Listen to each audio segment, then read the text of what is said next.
Cristo, irmãos. Gostaria de convidá-lo a abrir a palavra de Deus, livro de Gênesis, capítulo 28.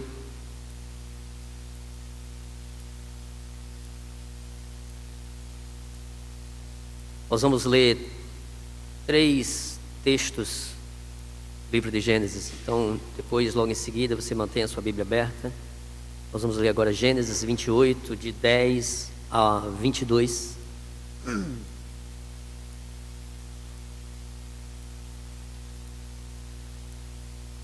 Então, como o texto é um pouco mais extenso, está sendo projetado também aqui à frente. Assim diz o texto: Partiu Jacó de Berseba e seguiu para Harã. Tendo chegado a certo lugar, ali passou a noite, pois já era sol posto.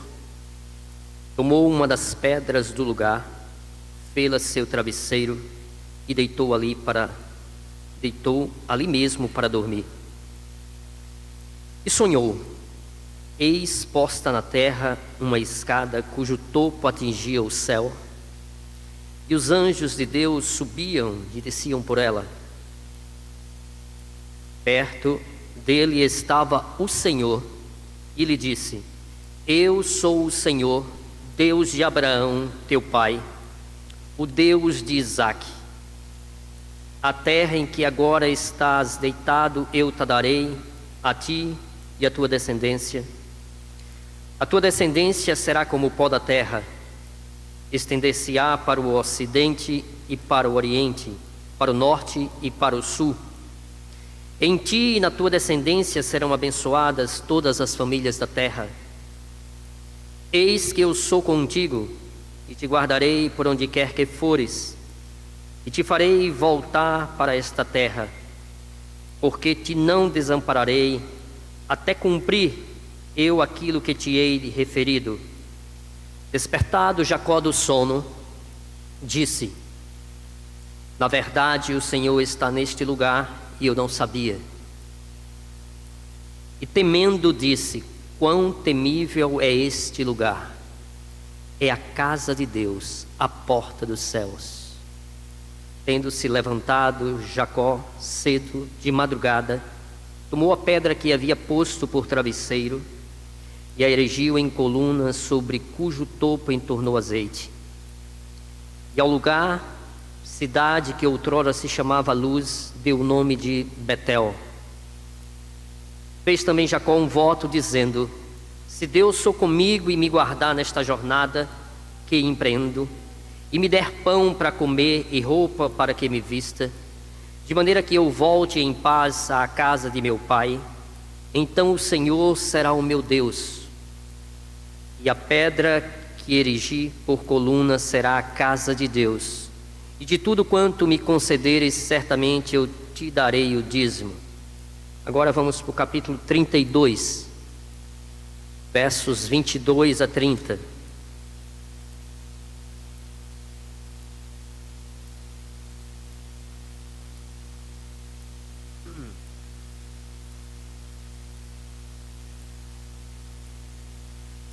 Levantou-se naquela mesma noite, tomou suas mulheres, suas 2 servas e seus 11 filhos, e transpôs o val de Jaboque. Tomou-os e fê-los passar o ribeiro, fez passar tudo o que lhe pertencia, ficando ele só. E lutava com ele um homem até o romper do dia. Vendo este que não podia com ele, tocou-lhe na articulação da coxa. Deslocou-se a junta da coxa de Jacó na luta com o homem. Disse este: Deixa-me ir, pois já rompeu o dia.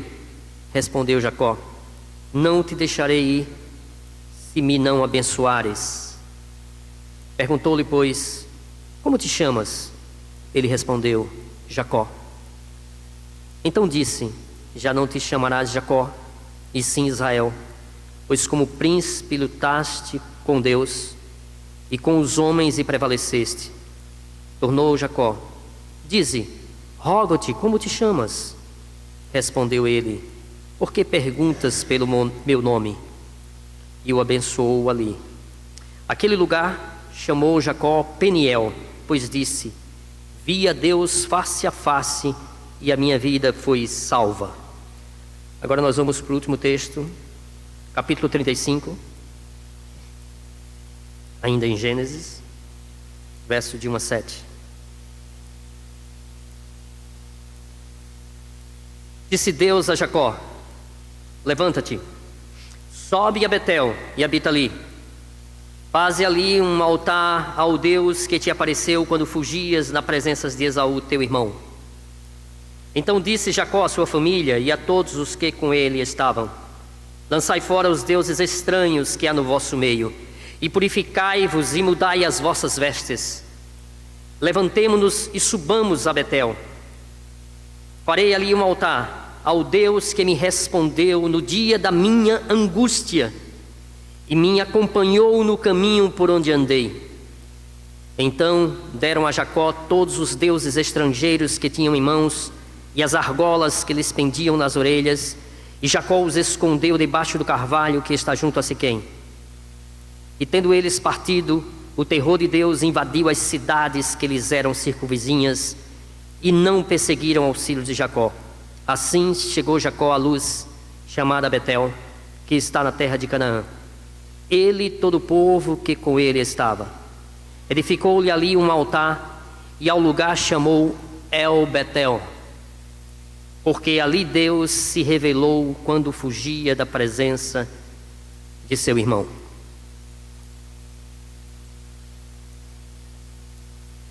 Pai, fala aos nossos corações, ó Deus, através da Tua palavra. Tem misericórdia, Deus, da minha vida, da vida dos meus irmãos. Nos transforma, Pai, para a glória do Teu nome, em nome de Cristo, Teu Filho. Amém. Irmãos, Jacó é neto de crente. Jacó era filho de crente. Jacó é neto de Abraão. Jacó é filho de Isaac, mas Jacó não tem nenhuma experiência pessoal com Deus. Ele é a terceira geração. Ele conhece a verdade, mas ele ainda não foi transformado pela verdade. A Bíblia relata que ele nasceu quando seu pai tinha 60 anos de idade. Isaac, de forma equivocada, passou a amar mais Esaú, seu irmão gêmeo, e sua mãe Rebeca preferia Jacó do que ao seu irmão Esaú. Por providência divina, por escolha soberana de Deus, mesmo Jacó sendo filho caçula, Deus inverte a ordem e escolhe Jacó e não Esaú.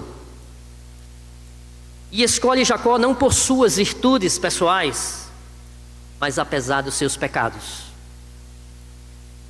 Jacó cresceu habitando em tendas, enquanto Esaú tornou-se um perito caçador. A Bíblia registra que ele aprendeu a mentir em casa. E ele aproveita o momento de fraqueza do seu irmão Esaú para comprar do seu irmão o direito de primogenitura. Pressionado pela mãe, diante do fato de seu pai, Isaac, querer já em avançada idade abençoar Esaú, na contramão do projeto de Deus, ele segue à risca a orientação da sua mãe Rebeca e engana seu pai.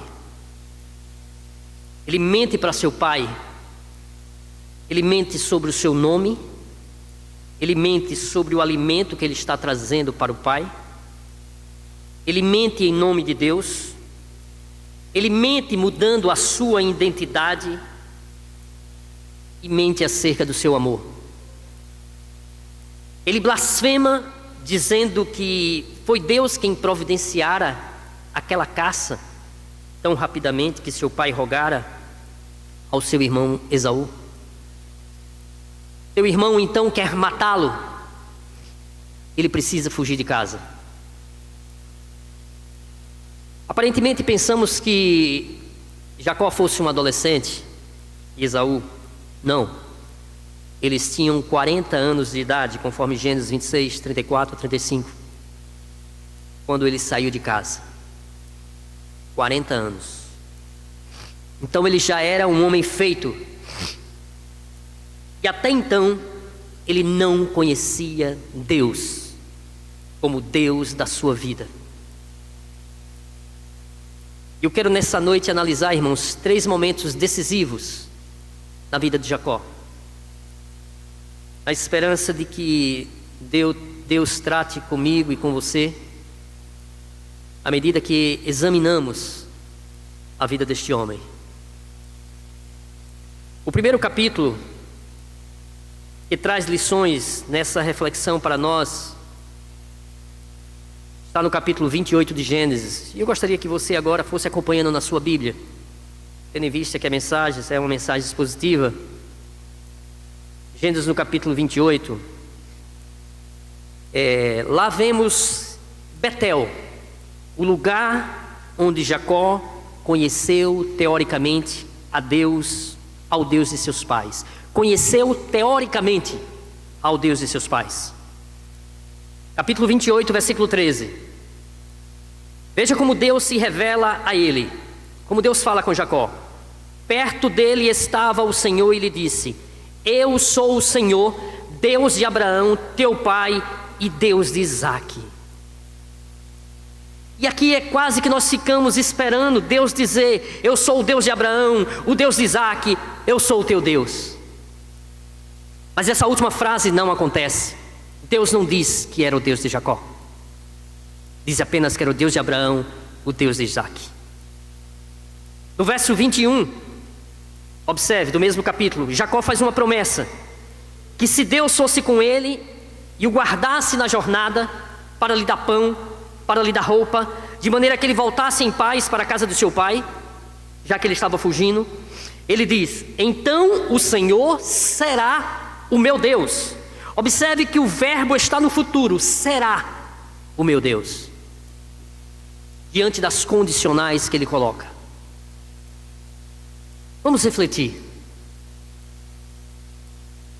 Quantos aqui que ouvem essa mensagem têm avós crentes? Têm pais crentes? Que conhecem a verdade desde o berço? Que nasceram dentro de um contexto cristão? Que aprenderam as verdades cristãs? Que são testemunhas presenciais das grandes operações da graça de Deus, das manifestações de amor e do favor de Deus? Mas pessoas que não podem dizer que o Deus de seus pais é o seu Deus.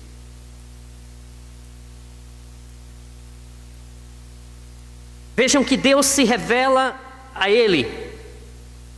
Nessa fuga de casa, Jacó com o coração aflito, desesperado, em uma noite de grandes trevas, ele pega uma pedra para fazê-la como travesseiro. E ele sonha, e ele vê uma escada que liga a terra ao céu. E os anjos de Deus sobem e descem. Sobem e descem nessa escada. Essa escada, irmãos, é um símbolo de Cristo. É um símbolo da mediação de Cristo. Representa que os anjos, observe, os anjos não desciam e subiam, não, mas eles subiam e desciam. Se subiam e desciam, era porque os anjos estavam com ele. Os anjos estavam com Jacó. A Bíblia registra que ali Deus promete a ele, versículo 13. Vamos ver. Perto dele estava o Senhor, diz o texto. Perto dele estava o Senhor. Além do Senhor estar perto dele, ele tinha a promessa do Senhor, pois Deus disse ainda a ele: eu sou o Senhor, Deus de Abraão, teu pai, Deus de Isaque. a terra que agora estás deitado, eu te darei, a ti e a tua descendência. Deus promete uma herança para ele. No verso 14, Deus promete mais. Observe: a tua descendência será como o pó da terra. Estender-te-ás para o ocidente e para o oriente, para o norte e para o sul. Em ti, na tua descendência, serão abençoadas todas as famílias da terra. De Jacó procederia o Messias, o Senhor Jesus. E através do Messias, todas as famílias da terra seriam abençoadas. Versículo 15 agora. Veja que no versículo 15 que ele tem a presença de Deus. Deus disse: eis que eu estou contigo. Ele tem a proteção de Deus ainda no verso 15: eu te guardarei por onde quer que fores. Vejam que apesar de tudo isso, Deus ainda não é o Deus da sua vida. Quando ele acorda daquele sonho e diz: quão tremendo é esse lugar. É a casa de Deus, é a porta do céu. Ele levantou um altar ali, e aquele lugar ele dá o nome de Betel, casa de Deus. Aí ele faz uma promessa para Deus no verso 21. Condicionalmente, ele diz: se Deus fizer isso, e aquilo outro, então o Senhor seria o seu Deus. Eu quero destacar esse ponto para que a gente possa analisar. Você que nasceu na igreja, você que cresceu na igreja, você que recebeu o sacramento do batismo na infância, você que frequenta a escola bíblica dominical, você que, porque seus pais têm vindo à igreja, você também tem vindo, e você até está acostumado com isso.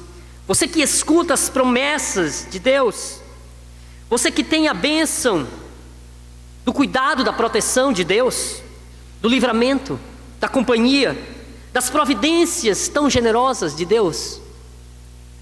Você que tem sido alvo das bênçãos comuns e das bênçãos especiais de Deus. A grande pergunta é: Deus é o Deus da sua vida?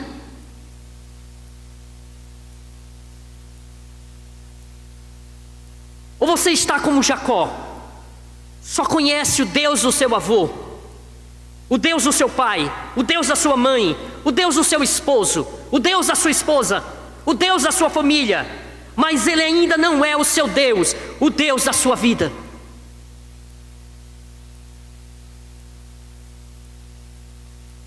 É hora de você parar e pensar. Em Betel, Jacó conheceu o Deus de seus pais, que ainda não era o Deus da sua vida. Mas depois Jacó vai para Padã Arã, constituir família lá. Passa-se 20 anos. Agora ele está com 60 anos. E então segue o caminho de volta para casa, para a sua terra.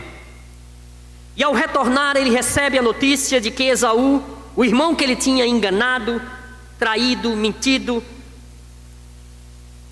com quem ele foi um usurpador, que Esaú vem ao encontro dele com um grande exército. Jacó então tem medo. E nesse momento o passado volta à sua mente, e a angústia toma conta da sua alma. E é nesse momento que a Bíblia registra que ele fica só. E pela primeira vez Jacó ora. Esse é o segundo momento na vida dele. O segundo momento chama-se Peniel.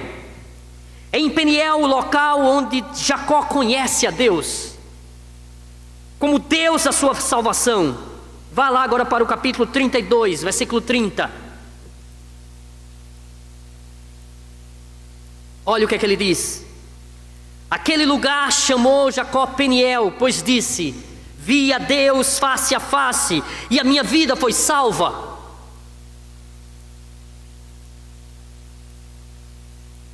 Jacó tinha mais de 60 anos de idade.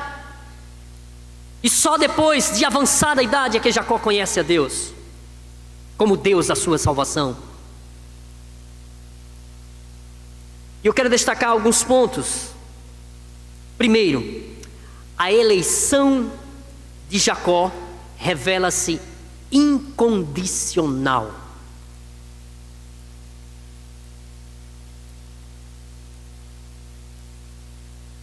Um dos 5 solas dos reformadores. Eleição incondicional. Porque a Bíblia diz em Gênesis 25, versículo 23, que Deus escolheu Jacó antes dele ter nascido. Ele não foi escolhido por causa das suas virtudes, por causa das suas obras, não foi por merecimento, não foi pela vida piedosa que ele desenvolveu. Não, ao contrário. Deus escolheu antes dele ter nascido. Não eram nascidos ainda, quando Deus disse para o mais velho que ele seria servo do mais moço. O projeto de Deus na história não passaria por Esaú, que era o mais velho, mas passaria pelo mais jovem, Jacó. Assim também, irmãos, é a escolha de Deus na sua e na minha vida. Deus nos escolhe antes da fundação do mundo, não pelos nossos méritos, mas apesar dos nossos deméritos. Deus escolheu Jacó apesar dos seus pecados. Deus amou Jacó. Veja em Malaquias capítulo 1, verso 2. Malaquias capítulo 1, verso 2 diz: eu vos tenho amado, diz o Senhor, mas vós dizeis: em que nos tem amado? Não foi Esaú, irmão de Jacó? Disse o Senhor: todavia, amei a Jacó, e Deus aborreceu Esaú.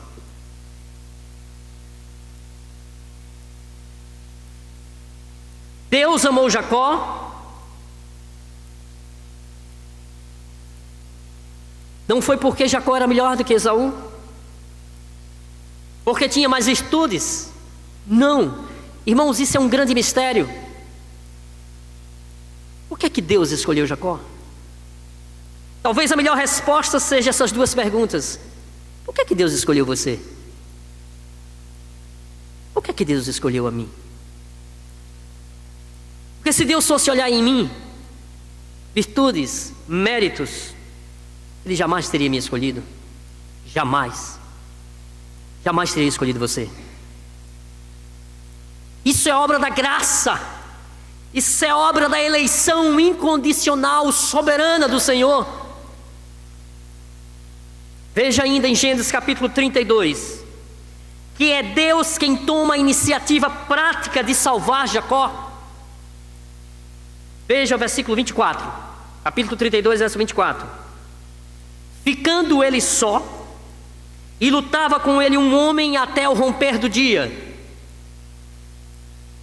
Esse homem, irmãos, aqui é o próprio Deus. Teologicamente isso se chama teofania. É a presença de Deus em forma humana. Não veja, ou melhor, veja que quem toma a iniciativa é Deus. É Deus quem toma a iniciativa, observa o texto, de começar a luta. É o anjo. É Deus quem toma a iniciativa de começar essa luta com ele. Sabe por quê? Porque quem toma a iniciativa de nos salvar é Deus. Não somos nós. É Deus. É Deus que nos ama. É Deus que nos procura. É Deus, irmãos, que nos busca. É Deus que nos acha. É Deus quem nos convence do pecado. É Deus quem nos dá um novo coração. É Deus quem nos dá a fé salvadora. É Deus quem nos dá o arrependimento para a vida. É Deus quem faz a obra. Tudo provém de Deus. Vejamos mais. Deus não desistiu de Jacó, apesar da sua resistência. Veja o versículo 24 e 25. Ficando ele só, e lutava com ele um homem até ao romper do dia. Vendo este que não podia com ele, tocou-lhe na articulação da coxa. Deslocou-se a junta da coxa de Jacó na luta com o homem. Observe que o que Jacó está fazendo aqui é resistindo. Resistindo por quê? Por que Jacó está resistindo? Simples, porque ele não queria mudar. Ele era neto de crente, ele era filho de crente. Ele conhecia as promessas, ele conhecia a palavra, ele conhecia a verdade. E Deus apareceu a ele, fez promessas para ele. Deus cuidou dele, Deus protegeu. Deus o abençoou. Deus fez promessas para ele. Mas passaram-se mais de 20 anos.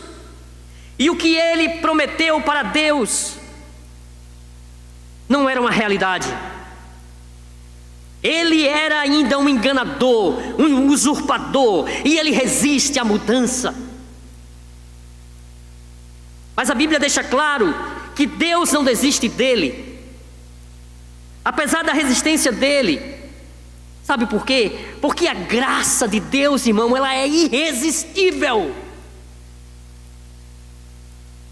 Louvado seja Deus, porque Deus não desiste de você. Porque Deus não desiste de mim.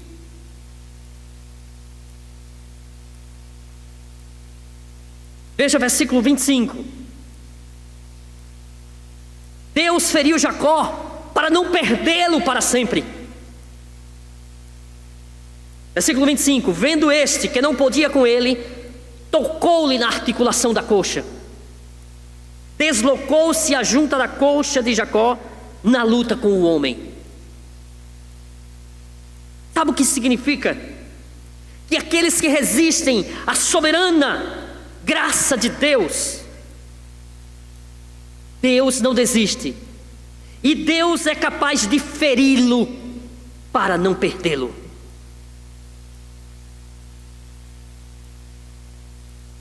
Deus é capaz de te ferir para não perdê-lo. Deus fere Jacó para salvar Jacó. Eu não sei qual é o tipo de providência que Deus é capaz, sabe, irmãos, de tomar para dobrar a dureza do seu e do meu coração.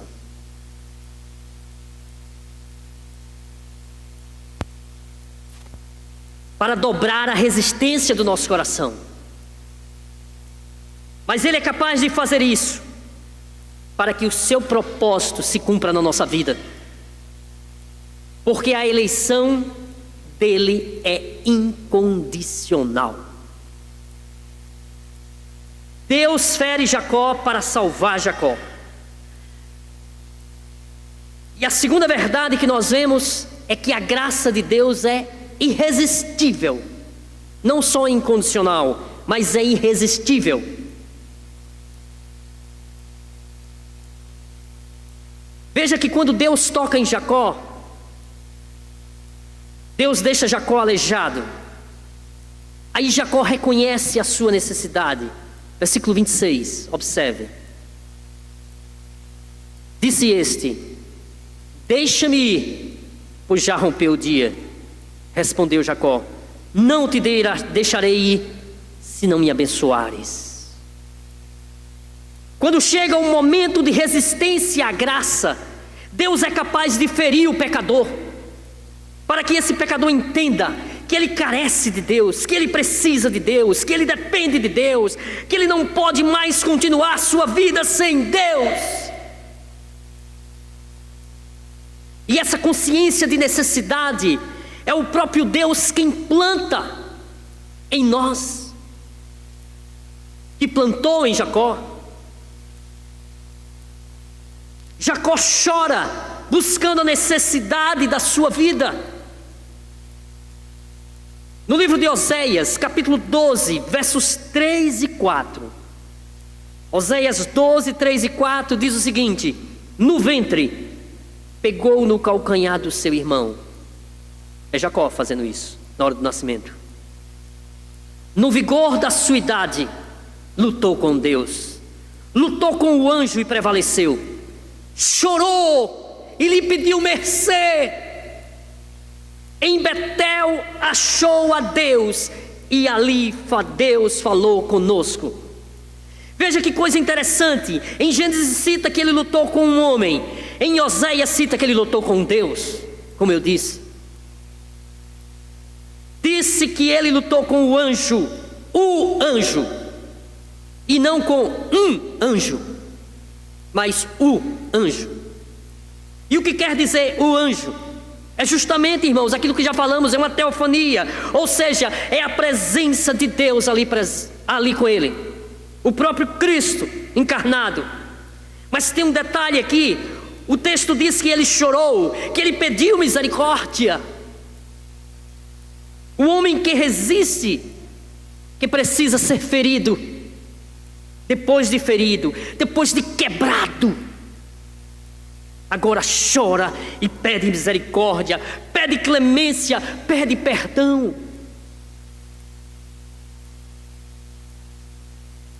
E aquele que chora pedindo misericórdia, dá mais um passo. Volte para Gênesis 32, verso 27. Gênesis 32, 27. E vejamos o segundo passo que ele dá: o passo da confissão do seu pecado.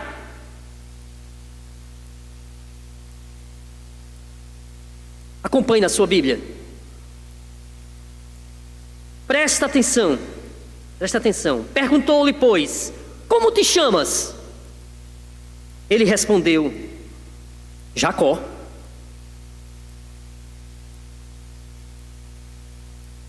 Irmãos, por que Deus pergunta para ele agora: como te chamas? Por que Deus fez essa pergunta? Não é uma pergunta óbvia demais? É claro que é óbvia demais. Será que Deus não sabia o nome dele? Será que Deus realmente precisava dessa informação? Por que Deus faz a pergunta tão óbvia?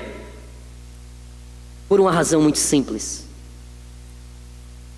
Porque há 20 anos atrás, essa mesma pergunta tinha sido feita a ele, feita pelo seu pai Isaac. Capítulo 27, versículo 18 e 19. Jacó foi a seu pai e disse: meu pai. Ele respondeu: fala. Quem és, meu filho? Respondeu Jacó a seu pai: eu sou Esaú. Ele mentiu, ele trapaceou, ele enganou. Agora Deus pergunta para ele: qual é o teu nome? E ele respondeu: Jacó. Isso não é uma resposta, irmãos, apenas. Isso aqui é uma confissão. Ele está dizendo para Deus: olha, eu sou o que eu sou. E sabe o que eu sou? Eu sou um enganador, eu sou um usurpador, eu sou uma mentira. A minha vida tem sido uma mentira ao longo de todos esses anos.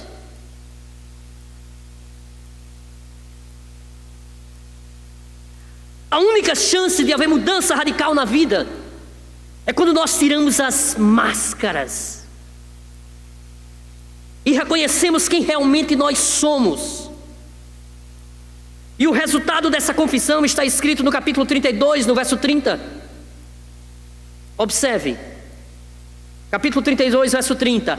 Aquele lugar Jacó chamou Peniel, pois disse: vi a Deus face a face, e a minha vida foi salva.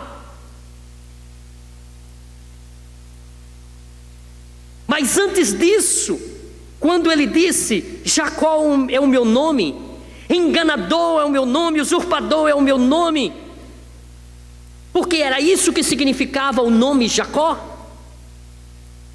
Deus disse: pois eu vou mudar seu nome. A partir de hoje você não se chama Jacó mais. A partir de hoje você não é mais suplantador. A partir de hoje você não é mais um enganador. A partir de hoje você não é mais um mentiroso. A mentira não estará ligada mais à sua vida. Mas a partir de hoje você vai se chamar Israel, porque como príncipe lutaste com Deus e prevaleceste. Sabe por quê, irmãos? Porque quando você confessa o seu pecado, Deus muda o seu nome. Deus muda a sua história. Deus muda o seu caráter. Deus te muda, e aí sim você é salvo. Aí você vê Deus face a face, como viu Jacó.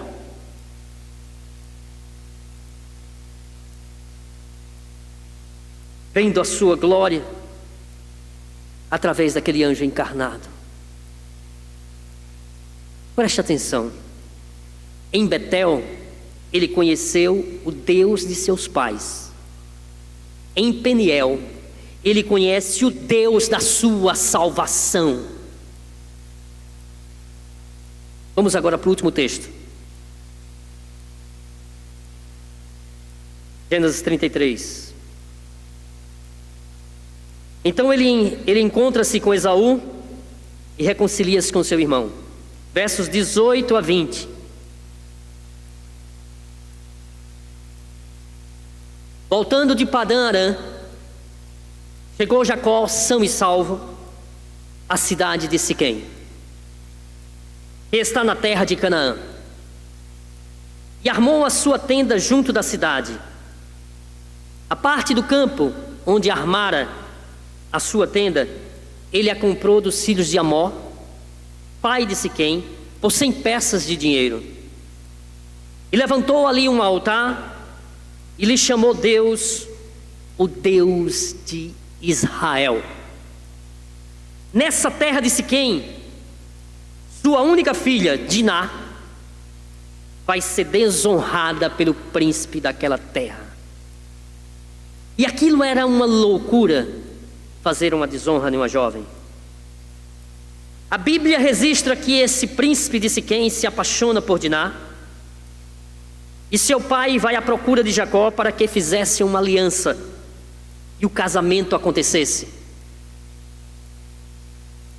E para tal foi exigido que as pessoas de Siquém fossem circuncidadas, para que pudesse consumar o relacionamento de Diná com o príncipe de Siquém. E Simeão e Levi, irmãos por parte de pai e mãe de Diná, quando aquelas pessoas estavam no momento máximo da dor devido ao procedimento da circuncisão, que é o corte no prepúcio, ou seja, na glândula do pênis, eles entram na cidade e fazem uma chacina. E mata a espada o rapaz que queria se casar com Diná, o pai dele, a família dele e todas as pessoas daquele lugarejo. Jacó então está numa situação insustentável. Está numa situação terrível. Jacó está desesperado. Veja como Jacó reage diante dessa tragédia. Capítulo 34 de Gênesis, versículo 30 a 31. Observe. Então disse Jacó a Simeão e a Levi: vós me afligiste e fizeste odioso entre os moradores desta terra, entre os cananeus e os fariseus. Então nós, sendo nós pouca gente, reunir-se-ão contra mim, e serei destruído, eu e a minha casa. Responderam os seus filhos: abusariam ele de nossa irmã como se fosse prostituta? Como quem disse, ficaria por isso mesmo? Veja o seguinte: se ele, preste atenção, se ele conheceu o Deus de seus pais em Betel, se ele conheceu o Deus de sua salvação em Peniel, ele vai conhecer o Deus de sua restauração em El Betel. Nós precisamos entender, irmãos, que os salvos continuam sujeitos ao pecado. Sim. Ele devia ter ido para Betel, mas ele foi para Siquém. E em Siquém uma tragédia acontece, uma tragédia na família. Se não bastasse a tragédia da desonra de Diná, acontece uma tragédia maior, a chacina do povo, do rapaz que se casaria com Diná. E aí eu pergunto, o que fazer quando um servo de Deus cai? O que fazer quando o servo de Deus cai?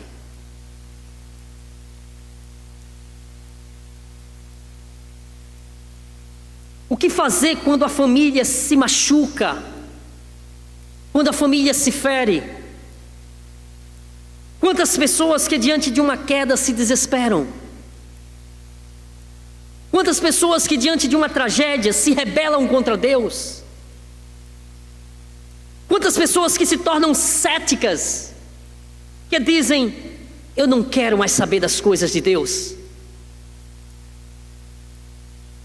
Mas eu quero te dizer que os salvos, eles também estão sujeitos aos pecados. Entretanto, os salvos não permanecem caídos, porque o Deus a quem servimos é o Deus da restauração. Talvez você que veio hoje aqui precisa conhecer o Deus de seus pais como o Deus da sua vida. Mas quem sabe você que veio aqui hoje está caído. Você pecou contra Deus. Você está aflito, está angustiado. A sua família está encurralada em uma crise, em um beco sem saída, e você não sabe o que fazer. No capítulo 35, verso 1, nós temos mais uma vez que é Deus quem toma a iniciativa. Foi Deus quem tomou a iniciativa lá em Betel. Foi Deus quem tomou a iniciativa lá em Peniel. É Deus quem toma a iniciativa aqui em El Betel. É sempre Deus que toma a iniciativa. É Deus quem disse para Jacó: levanta-te, sobe a Betel e habita ali. Preste atenção. Primeiro, para ir a Betel, tem que subir. Disse Deus: sobe para Betel. Segundo, para ir a Betel, tem que romper com as práticas do pecado. No verso 2, Jacó disse à sua família: lançai fora os deuses estranhos que há no meio de vós, purificai-vos e mudai as vossas vestes. Eles estavam com as mãos sujas de sangue, eles estavam guardando ídolos, como que é uma mistura de crenças, e essas misturas de crenças que ofendia a santidade de Deus. E Deus está dizendo o seguinte: você quer restauração da sua vida? Então você tem que deixar para trás tudo aquilo que traz desonra a Deus. Você vai ter que romper com as práticas do pecado. Você vai ter que romper com os terríveis hábitos da sua vida. Você vai ter que deixar para trás as coisas que você está acostumado a ela e que você acalenta anos a fim. Você vai ter que quebrar essas práticas. Você vai ter que limpar as suas mãos, vai ter que limpar as suas vestes. Em outras palavras, você vai ter que sacrificar a sua vida. suba para Betel. E a Bíblia diz que isso deve ser um ato urgente. Veja o versículo 3: levantemo-nos e subamos a Betel. Prontidão, levantemo-nos e subamos a Betel. Aqui é hora de liderança familiar. E aqui eu chamo a atenção de vocês, pais, maridos, ou você que na sua casa é a líder espiritual, já que seu marido não é um crente em Jesus. Talvez aqui seja a hora de você olhar para os seus filhos e dizer: é a hora da nossa casa acertar as contas com Deus. Vamos nos levantar, vamos subir para Betel, vamos acertar a nossa vida com Deus. Mas mais do que isso, irmãos, ir a Betel significa trazer à memória o que Deus já fez no passado. Veja o versículo 3, ele diz: levantemo-nos e subamos a Betel. Olha, presta atenção: farei ali um altar ao Deus que me respondeu no dia da minha angústia e me acompanhou no caminho por onde eu andei. Aqui é maravilhoso, irmãos. Jacó se lembra de 20 anos passados e disse: esse Deus que apareceu para mim há 20 anos, esse Deus apareceu na minha angústia, esse Deus me apareceu quando eu estava com o coração amargurado, com o coração aflito, esmagado. Eu tinha saído de casa, fugido de casa, traído meu pai, sendo odiado pelo meu irmão, sentenciado à morte por ele, sem rumo da vida. E quando eu estava sem rumo, sem nada, sem direção, Deus apareceu para mim no dia da minha angústia. Deus me acompanhou no caminho por onde eu andei. Eu vou voltar para esse lugar e vou levantar um altar para Ele, para esse Deus que me apareceu. E Ele que me socorreu um dia vai me socorrer outra vez.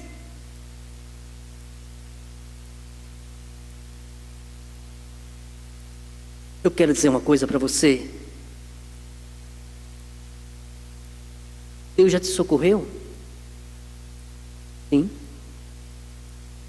Deus já te abençoou? Sim.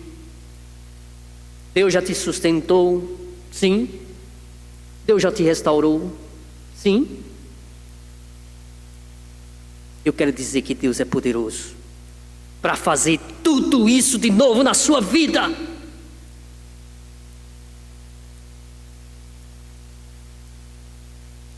E o que acontece quando ele sobe? Quando ele sobe a Betel, veja o livramento de Deus, versículos 5 e 6. E tendo eles partido, o terror de Deus invadiu as cidades que lhe eram circunvizinhas, e não perseguiram aos filhos de Jacó. Assim chegou Jacó à luz chamada Betel, que está na terra de Canaã, ele e todo o povo que com ele estava. Então compare a expectativa pavorosa de Jacó no capítulo 34, versículo 30, quando ele disse: eu serei destruído, eu e a minha casa. Essa era a expectativa de Jacó. Mas agora Deus muda o cenário. Deus muda o cenário. Mais uma vez é Deus quem age, é Deus quem livra. E quando ele sobe em obediência a Deus, a Bíblia diz: e tendo eles partido, o terror de Deus invadiu as cidades que lhe eram circunvizinhas, e não mais perseguiram aos filhos de Jacó. Quem nos livra, quem nos protege é Deus.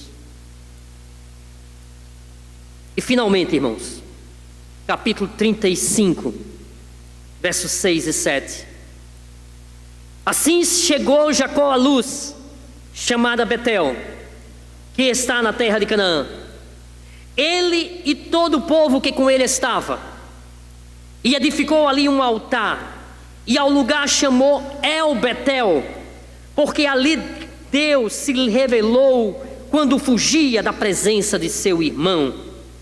Lá atrás, há 20 anos, ele conheceu Betel, a casa de Deus.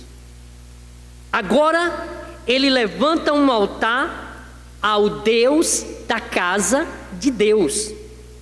E é isso que significa El Betel. El Betel significa ao Deus da casa de Deus. Talvez muitos de nós conhecemos bem a casa de Deus. Você vem aqui domingo após domingo. Você canta, você ora, você escuta, você faz promessas. Mas quem sabe hoje chegou o dia de você conhecer o Deus da casa de Deus, o seu Deus pessoal, o Deus da sua salvação, o Deus da sua restauração.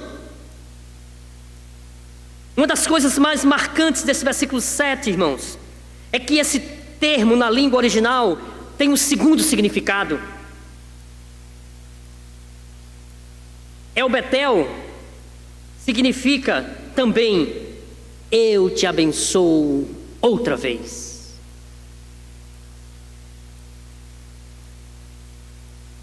Eu não sei se um dia você caiu, tropeçou, machucou, se feriu. Não sei se você foi machucado pela vida, por alguém, e a tragédia desabou sobre a sua vida, sobre a sua família. Quero dizer que isso também aconteceu com Jacó. Talvez no seu desespero você se viu encurralado por uma crise. E você diz: meu Deus, o que eu vou fazer? Eu vou ser destruído, eu vou ser esmagado. Não tem mais chance para mim, não tem esperança para mim. Eu não vejo saída para mim. E Deus está dizendo para você: suba para Betel. Limpe a sua vida. Acerte a sua vida. É lá que você deve levantar um altar. Lá você vai conhecer o Deus da casa de Deus. Lá Deus vai dizer para você: vamos começar de novo. Vamos recomeçar outra vez. Eu te abençoo outra vez. Vida nova. Vamos começar juntos. Eu te abençoo de novo. Deus está aqui, irmãos. Ele é o Deus da salvação.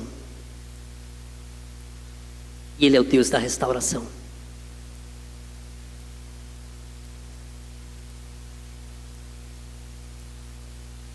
Não basta ser neto de crente.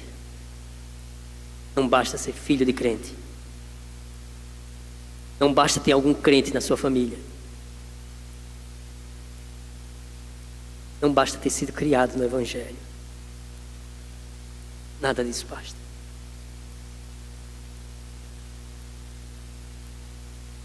Deus está perguntando para você hoje: qual é o seu nome?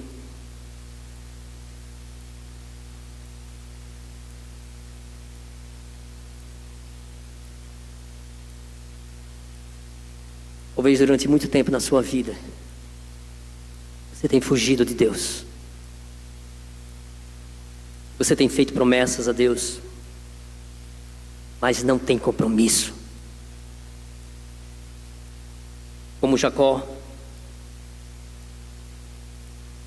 ele prometeu para Deus: se fores comigo, tu serás o meu Deus. Ele constituiu família, ganhou dinheiro, mas ele não cumpriu o que prometeu para Deus, pois Deus ainda não era o Deus da sua vida.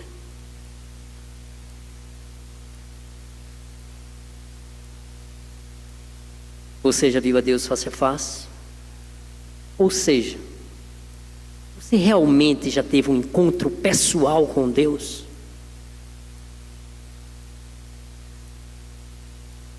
A sua vida verdadeiramente já foi salva? Ou você só conhece a igreja de Deus? Mas talvez você seja um crente, salvo, perdoado, justificado. Mas houve um momento na sua vida que você revalou os pés e caiu. Você foi ferido. Alguém que você ama foi ferido. As consequências vieram.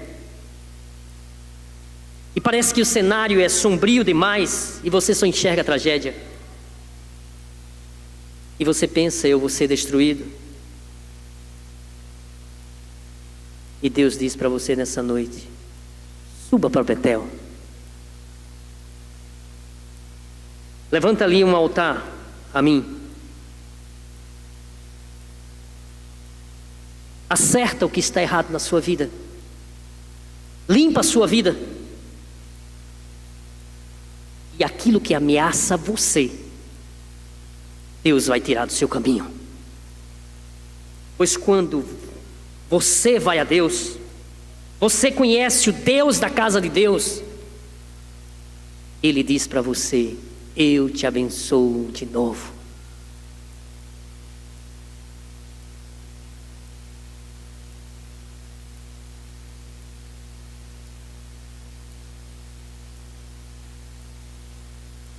É hora de recomeçar a caminhada.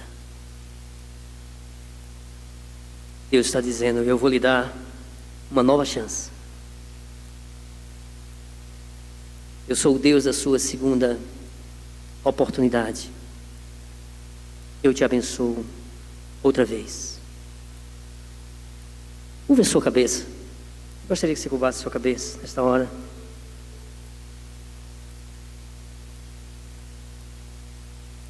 E pense: você realmente conhece o Deus da casa de Deus? Você já teve um real encontro com o Senhor?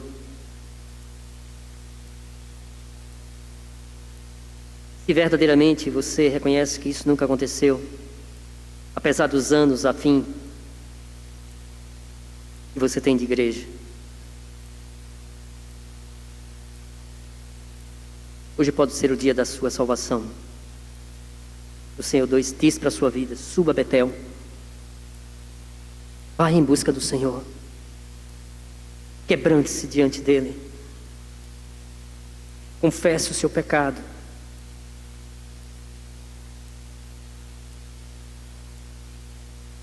Você se entende realmente como um crente? Como alguém que é salvo, perdoado, justificado? Mas que um dia você tropeçou, fraquejou, seu coração está ferido, sua alma profundamente abatida. Deus também é o Deus não só da salvação, mas é o Deus da restauração. Clame ao Senhor. Suba a Betel e diga: Senhor,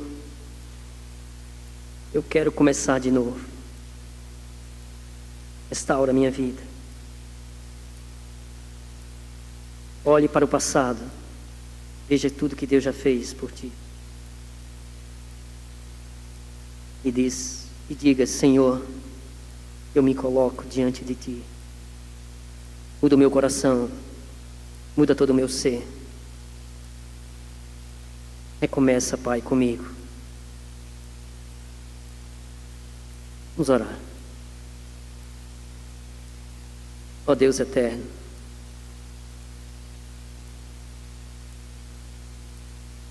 quantos de nós aqui, ó Pai, tem caminhado, ó Deus, na carreira cristã, frequentando uma igreja genuinamente cristã durante tantos anos. Alguns aqui conhecem, ó Deus, todos os meandres, todos os detalhes, a história da igreja. Conhece como a igreja funciona.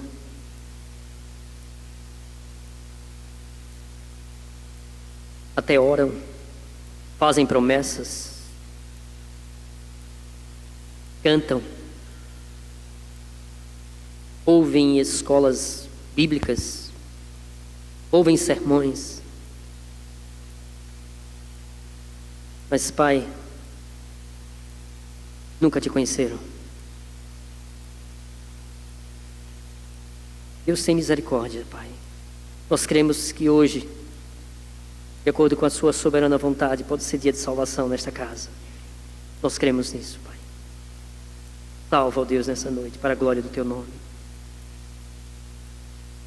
E outros, ó Deus, que ainda que já alcançados com a tua graça especial, já salvos, mas, ó Deus, tropeçaram, estão abatidos, feridos, com famílias dilaceradas, corações dilacerados, feridas abertas, profundas na alma.